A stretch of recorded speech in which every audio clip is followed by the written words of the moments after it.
வந்து வேலூர் பிரான்ச்சில் இருக்கோம். இப்போ பார்த்தீங்கன்னா ஷிஃப்ட் டூரு புது வண்டி தான் ஃபிட் பண்ணது. அது வந்து பார்த்தீங்கன்னா கஸ்டமர் வந்து 1 வீக்கு வண்டி எடுத்துகிட்டு போயிட்டு வந்துட்டார். இப்போ ஸ்பெஷல் ஃபிட்டிங் நான் சொன்னது இப்போ பாருங்க, ரெடியூசரு இது ப்ரெஷர் கேஜ் லெவலு எவ்வளோ கேஸ் இருக்குதுன்னு பார்க்குறதுக்கு. நெக்ஸ்ட்டு இன்ஜெக்டர் உள்ளே இருக்கும், அது எங்கே ப்ளேஸ் பண்ணிங்கன்னு உங்களுக்கு தெரியாது. ஸோ அடுத்தது வந்து பார்த்திங்கன்னா மெயின் ECM பாருங்கள், இது ஒரு ECM நம்ம கொடுத்துருக்கோம், 2 ECM அட்டாச் பண்ணியிருக்கோம். வண்டி வந்து எல்லாருக்கும் ஒயரிங் பாருங்கள், ஸ்வீட்ஸ் எல்லாம் போட்டு நல்லா பக்காவாக டர்மினேட் பண்ணியாச்சு. நெக்ஸ்ட்டு ஒரு அட்வான்ஸர் கொடுத்துருக்கோம், அது வந்து இப்போ வண்டியோட ஸ்பீடுக்காக. ஸோ எந்த பிரச்சனையும் இது வரைக்கும் இல்லை. இப்போ பின்னாடி டேங்க் எப்படி ஃபிட் பண்ணிக்கணும்னு அதை பாருங்கள்.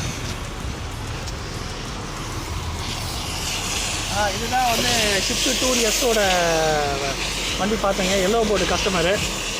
இது வந்து பார்த்திங்கன்னா டேங்க் எப்படி ஃபிட் பண்ணிக்கிறாங்க, ஃபுல்லாக மேட்டெல்லாம் போட்டாச்சு, மேலே வந்து சிலிண்டர் கவர் போட்டாச்சு. ஸோ ஸ்லீவ்ஸ் பாருங்கள் எந்த அளவுக்கு வந்து பெரிய ஓஸ் ஸ்லீவ் போட்டிருக்கோம், எந்த ஒரு இன்சுலேஷன் வந்து தெரியக்கூடாது. அதேமாதிரி கேஸ் எதுவுமே நம்ம வந்து பக்காவாக இருக்கும். ஃபிட்டிங் தான் மெயினான விஷயம். ஃபிட்டிங் கரெக்டாக இருந்தால் வண்டி வந்து எந்த ஒரு பிரச்சனை இல்லாமல் போகும். நெக்ஸ்ட் வந்து பார்த்திங்கன்னா சுவிட்ச் ஏரியா, சிம்பிள் சொன்னது தான். சுவிட்ச் ஏரியா பாருங்கள், இந்த பாருங்கள் பெட்ரோல் மோடில் இருக்குது. இப்போ நார்மலாக கேஸ் மோடு மாற்றோம்னா இந்த பாருங்கள், இது வந்து இப்போ நார்மல் பெட்ரோல் மோட் ஆகிடுச்சு. இப்போ கேஸுக்கு மாற்றோம்னா அது ஆட்டோமேட்டிக்காக கன்வர்ஷன் மோடில் இருக்குது. இப்போ பாருங்கள் ஒரு சின்ன ஆக்சிடேஷனு, அவ்வளோதான் முடிஞ்சு போச்சு, கேஸுக்கு மாறிடுச்சு. ஸோ கஸ்டமர் இப்போ வந்து 1 வீக் ஓட்டிட்டார் வண்டியை. ஸோ எப்படின்றத இப்போ கஸ்டமர் சொல்லுவார், பார்ப்போம். வணக்கம் ஃப்ரெண்ட்ஸ், கஸ்டமர் இப்போ ட்ரையல் எடுத்துட்டார்.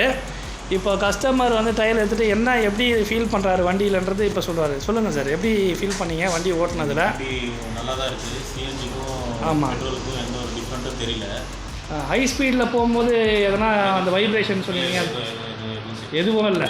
அது பெட்ரோலும் சிஎன்ஜியும் ஒரே மாதிரி தான் இருக்குது. ஓகே, எங்கேயும் ஜருக்கு அந்த இது இல்லை.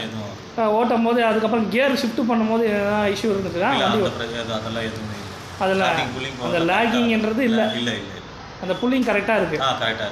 ஓகே, அப்போ வண்டி ஓட்டுறதுல நீங்கள் அப்போ கிட்டு மாட்டினதில் லெவாட்டர் கிட் மாட்டினது சாட்டிஸ்ஃபைடு. ஓகே, நீங்கள் அதுக்கப்புறம் கஸ்டமர்ஸை ரெக்கமெண்ட் பண்ணுவீங்கன்னு நம்பிக்கை இருக்குது. நீங்கள் எப்படின்றத நீங்கள் பார்த்து சொல்லுங்கள். என்னோடய ஃப்ரெண்டு தான் எர்டிகா எடுத்துகிட்டு வர சொல்ல போகிறேன், பண்ண போகிறாங்க. அது ஓகே, ரொம்ப நன்றி. எத்தனை சொல்லுங்கள். அது என்ன இஎம்ஐயில் தானே இப்போ நீங்கள் போட்டிருக்கீங்க.